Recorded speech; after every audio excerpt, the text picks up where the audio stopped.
സുഖാണോ? വരുന്നുണ്ടെന്ന് മോളി സിസ്റ്റർ പറഞ്ഞറിഞ്ഞു. വീട്ടില് കല്യാണൊരുക്കത്തിന്റെ തിരക്കാവൂല്ലേ? ഒരു നാടൻ പഴഞ്ചൊല്ലുണ്ട്, ഒന്നിൽ പിഴച്ചാൽ മൂന്നെന്ന്. അതിൽ വിശ്വസിക്കുന്ന ചിലരൊക്കെ ഇപ്പോഴും പാലമുറ്റത്തുണ്ട്.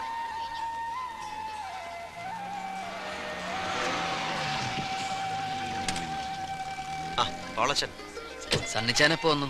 ഞാൻ ഇന്നലെ വന്നു. നിങ്ങളുടെ കല്യാണത്തിന്റെ കാർഡ് വളരെ വൈകി എനിക്ക് കിട്ടിയത്. ഒരു ഗ്രീറ്റിംഗ് അയക്കാൻ പോലും പറ്റിയില്ല.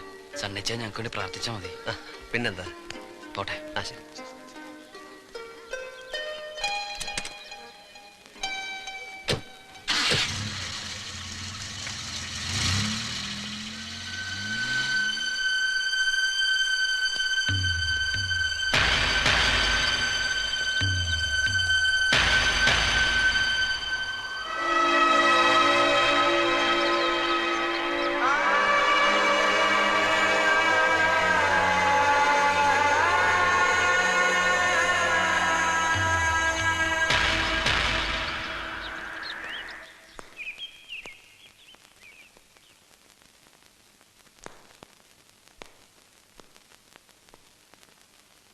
ഈശോ മിശിഹായ്ക്ക് സ്തുതിയായിരിക്കട്ടെ. എപ്പോഴും എപ്പോഴും സ്തുതിയായിരിക്കട്ടെ.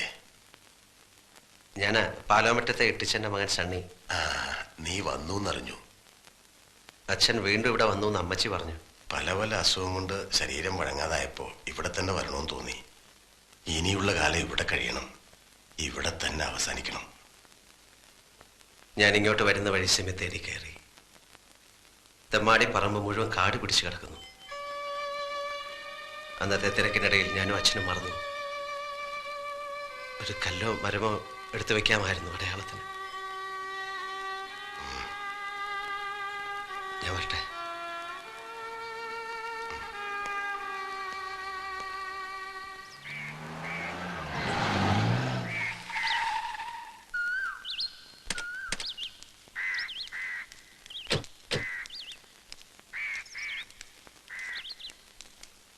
പള്ളിയിലേക്ക് നിനക്ക് ഡ്രൈവറെ പറഞ്ഞയക്കാൻ മേലായിരുന്നു. അപ്പൻ എത്ര നേരമായി നിന്നെയും കാത്തുപിടിക്കുന്നു. അച്ഛൻ്റെ കൂടെ ഇച്ചാന് പോയിക്കൂടായിരുന്നോ? ശാന്തമ്പാറ കൂപ്പുലേലത്തിന് പോവാ. ഐശ്വര്യമുള്ള നിന്നെയും കൊണ്ട് പോയാലേ ലേലം ഉറപ്പിച്ച് കിട്ടുന്നു. അതേടാ, അവൻ ഐശ്വര്യമുള്ളവൻ തന്നെയാ. അവനെ കൊണ്ട് പോയിട്ടുള്ള എന്റെ എല്ലാ കാര്യങ്ങളും സാധിച്ചിട്ടുണ്ട്. നിങ്ങൾ ചുമ്മാ അതും ഇതും പറഞ്ഞു പിള്ളേരെ തമ്മിൽ തല്ലിക്കാതെ. നീ ഒന്ന് പോടി വാപ്പിളച്ചി. കുഞ്ഞുഞ്ഞേ വണ്ടി എടുക്ക. വാടാ മോനെ. അളിയാ, നിനക്കെന്തോ ടൗണിൽ നിന്ന് വാങ്ങണമെന്ന് പറഞ്ഞില്ലേ? അളിയനോട് പറഞ്ഞാൽ മതി. ഞാനും നാൻസി ഇന്നലെ പോയി വാങ്ങിച്ചു.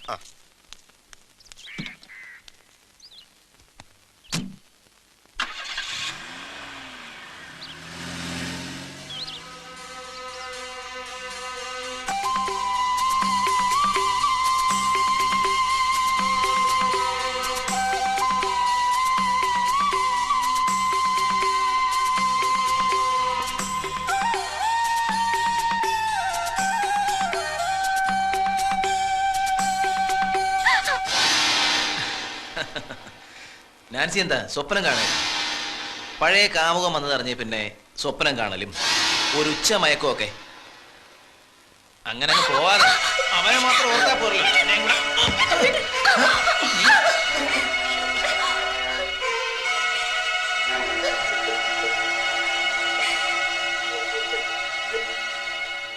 നാൻസി, പോളച്ചനോട് വീട് മാറുന്ന കാര്യം പറഞ്ഞില്ലേ?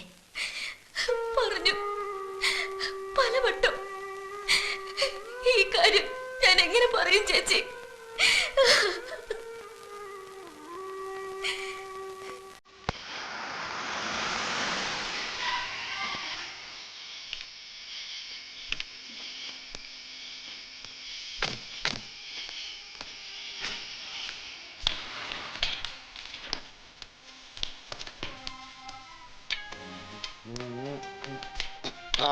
ഞാനൊന്ന് കളിക്കട്ടെ. തമ്പുരാക്കന്മാരെല്ലാം ഒരുമിച്ച് കണ്ടതിൽ വളരെ സന്തോഷം. കൺഗ്രാജുലേഷൻസ്. ദാമോദരൻ സാർ SIയിൽ നിന്ന് CAയിലോട്ട് ഉയർന്നു എന്ന് കേട്ടു. കൂട്ടത്തിൽ ഒരാളെ കണ്ടില്ലല്ലോ, ഡോക്ടർ ജോർജ് വർഗീസ്. തിരക്കിലാവും, ഞാൻ വീട്ടിൽ പോയി കണ്ടോളാം. പിന്നെ നാളെ എൻ്റെ കല്യാണമാണ്. എല്ലാവരും വന്ന് കണ്ടുകൂടി എന്നെ ആശീർവദിക്കണം. അത് പറയാനാ വന്നത്. താനെന്താ മനുഷ്യനെ ഒരുമാതിരി കളിയാക്കി സംസാരിക്കുന്നത്? മുതലാളി ഇരിക്കുന്നിടത്ത് അങ്ങേര് സംസാരിച്ച് തുടങ്ങുന്നതിന് മുമ്പ് ആശ്രിതൻ സംസാരിക്കാൻ പാടില്ല. അങ്ങേർക്ക് പറയാനുള്ളത് പറയട്ടെ, എന്നിട്ട് സാറിന്റെ ഊഴ്. സർവീസിലിരിക്കുന്ന പോലീസുകാരെ തല്ലുന്നത് ശരിയല്ല, എന്നെ കൊണ്ട് അത് ചെയ്യിക്കരുത്. കാളകെട്ടി പോലീസ് സ്റ്റേഷനിലെ ലോക്കപ്പ് മുറി നീ മറന്നോടാ? ഇല്ല, ആ സ്റ്റേഷനിലെ ക്രിസ്തുമസ് രാത്രി പിറ്റേ പകൽ എന്റെ അപ്പന്റെ ശവം തെമ്മാടി പറമ്പിൽ അടക്കിയ ആ ദിവസം, ആ പകലിന്റെ രാത്രിയുടെ കടം പത്മനാഭന്റെ മുദ്രയുള്ള നിന്റെ തൊപ്പി ഊരിക്കുന്നതിന്റെ പിറ്റേ ദിവസത്തേക്ക് വെച്ചിരിക്കാം. ഓർത്തോ? എടാ എടാ എടാ എടാ എടാ കൊച്ചനെ, സിംഗപ്പൂരിൽ പോയി കിടന്ന് 10 കാശുണ്ടാക്കുന്ന നെകളിപ്പൊന്നും ഇവിടെ വേണ്ട. നാട് വിട്ടു നിന്ന് ഇത്രയും നാൾ ഞാൻ മനസ്സൊരുക്കി പ്രാർത്ഥിച്ച എന്താണെന്നറിയാം? ഞാൻ തിരിച്ചു വരുമ്പോഴും നിങ്ങളൊക്കെ ജീവനോടുണ്ടായിരിക്കണേന്ന്. നാളെ എന്റെ കല്യാണമാണ്. ഇപ്പൊ ഞാൻ വന്നത് അതിനെ ക്ഷണിക്കാൻ. മറന്നു പോകണ്ട. കാണാം.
മലയാളമൊക്കെ അറിയാമല്ലേ?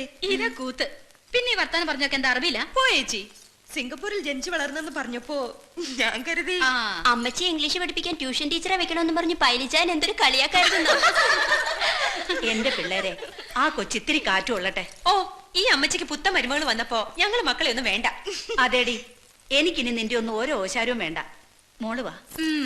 സണ്ണിച്ചൻ പെമ്പിളയും കൊണ്ട് സിംഗപ്പൂര് പോകുമ്പോ അമ്മച്ചി എന്നെ എടുക്കുന്ന അറിയാലോ. സിംഗപ്പൂരിലല്ല, ഈ വീടിന്റെ പടി കടത്തി ഞാൻ എന്റെ മോളെ എങ്ങും വിടത്തില്ല. അമ്മച്ചി ഇത്രയും കാലം കണ്ണിൽ എണ്ണയൊഴിച്ച് കാത്തിരുന്ന് കിട്ടിയതാ എന്റെ കുഞ്ഞിനെ. വാ മോളെ. അമ്മച്ചി, ഞാൻ ഇറങ്ങ. കൊച്ചിനിന്ന എന്റെ വക പണ്ടെന്റെ കല്യാണത്തിനായിട്ട് ചാച്ച വാങ്ങിച്ചു തന്നതാ. മിന്നെ ഞാനൊരു പാവപ്പെട്ട കുട്ടിക്ക് കൊടുത്തു. മാല കളയാതെ സൂക്ഷിച്ചു വെച്ചിരുന്നു. സണ്ണിച്ചായം കെട്ടിക്കൊണ്ടുവരുന്ന പെണ്ണിന് കൊടുക്കാൻ. മിന്നുമാലയുടെ കൂടെ ഇതും കിടന്നോട്ടെ, ചാച്ചന്റെ ഒരു ഓർമ്മയ്ക്കായിട്ട്.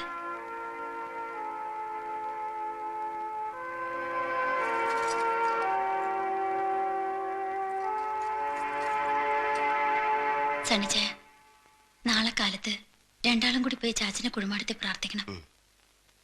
സണ്ണിച്ചായന്റെ പെണ്ണിനെ എനിക്കിഷ്ടപ്പെട്ടു. നല്ല കുട്ടി.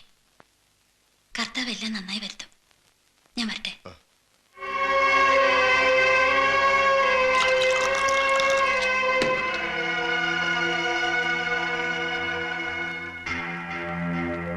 കുറച്ച് കൂടിപ്പോയി അല്ലേ ചായ? വേണ്ടി വന്നു. ജയിലിൽ കിടക്കുന്ന മുഹമ്മദ് അലി ഇന്നല്ലെങ്കിൽ നാളെ പുറത്തിറങ്ങും. അറ്റംപ്റ്റ് മർഡർ എന്നുള്ളതിന്റെ തെളിവ് നശിപ്പിക്കാൻ അവന്റെ ചൈനക്കാരൻ ബോസ് പണം ഒഴുക്കും. എനിക്കറിയാം ചായ, അവൻ വരും, അവൻ വരും. പോലീസ് അറസ്റ്റ് ചെയ്ത് കൊണ്ടുപോയപ്പോൾ അവൻ അലറി വിളിച്ചു പറഞ്ഞു, എന്റെ സർവനാശം കാണാൻ അവനും കാത്തിരിക്കുന്നു. ഒന്നുമില്ല, സണ്ണിച്ചൻ ടെൻഷൻ ആവരുത്. ഇനി എന്തെങ്കിലും പറഞ്ഞ് അയ്യര് വിളിച്ചാലും ഉടനെ ഇപ്പൊ സണ്ണിച്ചൻ അങ്ങോട്ട് വരാൻ നിൽക്കണ്ട. നിങ്ങൾ വൈകിക്കേണ്ട, ഫ്ലൈറ്റിന് ടൈമായി. കാര്യം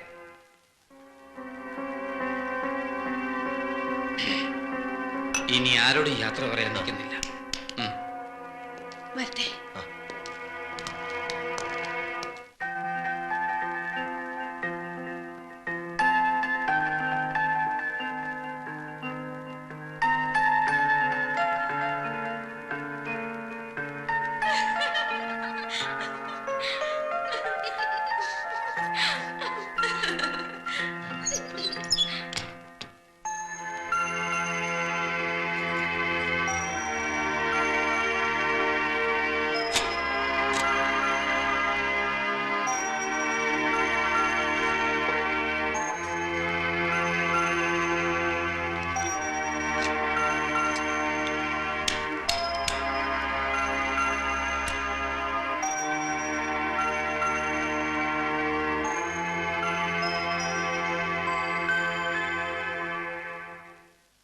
എന്നാ മുറിക്കകത്താകാം.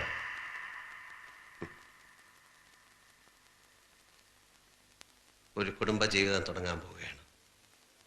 ഭാര്യാഭർത്താക്കന്മാരുടെ മാനസിക ഐക്യമാണ് ദാമ്പത്യത്തിന്റെ വിജയം. കുടിയും വലിയൊക്കെ ഉപേക്ഷിച്ച് നല്ല പിള്ള ചമഞ്ഞാൽ പാലോ മറ്റത്തെ സണ്ണിച്ചന്റെ ഭാര്യയായി എന്നിവിടെ കഴിയാം എന്ന് കരുതുന്നുണ്ടാവും അല്ലേ? 6 മാസത്തെ കരാറിൽ വാടകയ്ക്കെടുത്തൊരു പെണ്ണാണ് നീ എന്ന കാര്യം ഇടയ്ക്ക് ഓർമ്മിക്കുന്നത് നല്ലത്. മറന്നിട്ടില്ല. എനിക്കിപ്പോ നിങ്ങളോട് തോന്നുന്ന വികാരം എന്താണെന്നറിയാമോ? ഒരു തേർഡ് റേറ്റ് കൂട്ടിക്കൊടുപ്പുകാരനോട് തോന്നുന്ന അറപ്പ്. സ്വന്തം അമ്മയും പെങ്ങന്മാരെയും വഞ്ചിച്ചിട്ട് നിങ്ങൾ ഈ കളിക്കുന്ന നാടകത്തിൽ ആരാണ് ജയിക്കുന്നത്? നിങ്ങളോ? ഞാനും നിങ്ങളും തമ്മിൽ 10 ലക്ഷം രൂപയുടെ കമ്മിറ്റ്മെന്റ് മാത്രമേ ഉള്ളൂ. ആ 10 ലക്ഷം രൂപ ഇന്ന് എന്റെ കയ്യിലുണ്ടായിരുന്നെങ്കിൽ അത് നിങ്ങളുടെ മുഖത്തെറിഞ്ഞിട്ട് ഞാൻ ഈ രാത്രി ഇറങ്ങി പോകുമായിരുന്നു. പാലോമറ്റത്ത് സണ്ണിച്ച ഇതൊന്നുമല്ല ഹീറോയിസം.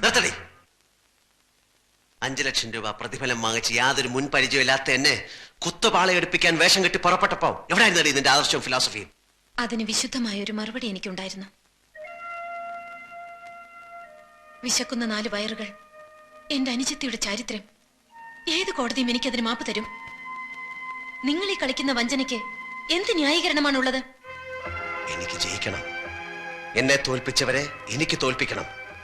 തെമ്മാടിപ്പറമ്പിൽ അടക്കിയ മനുഷ്യന്റെ മകന്റെ കല്യാണം ഒരു വട്ടം മാറി. എല്ലാ ഒരുക്കങ്ങളും പൂർത്തിയാക്കിയിട്ടും മകളുടെ കല്യാണവും നടന്നില്ല. 3ാമതും പള്ളിപ്പറമ്പിൽ ഒരുക്കിയ എന്റെ ഈ കല്യാണം കൂടി നടന്നില്ലായിരുന്നെങ്കിൽ എന്റെ അപ്പച്ചന്റെ കുഴിമാടത്തിനടുത്ത് എനിക്ക് ഒരു കുഴി കൂടി വെട്ടേണ്ടി വരുമായിരുന്നു. എന്റെ അമ്മച്ചിയുടെ ഒരു വട്ടമെങ്കിലും ഞാനത് ജയിച്ചോട്ടെ.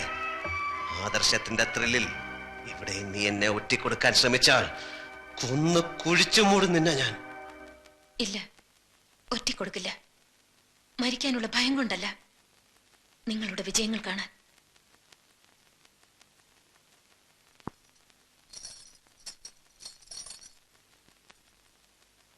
തലമുറകൾ കൈമാറാൻ നിങ്ങളുടെ ചാച്ചൻ തന്ന ഈ പവിത്രമാല ഇതെന്റെ കഴുത്തിൽ കിടന്ന് കളങ്കപ്പെടണ്ട. മോളിക്കുട്ടി സിസ്റ്റർ ചോദിച്ചാൽ പെട്ടിയിൽ വെച്ചിട്ടുണ്ടെന്ന് പറഞ്ഞേക്കാം.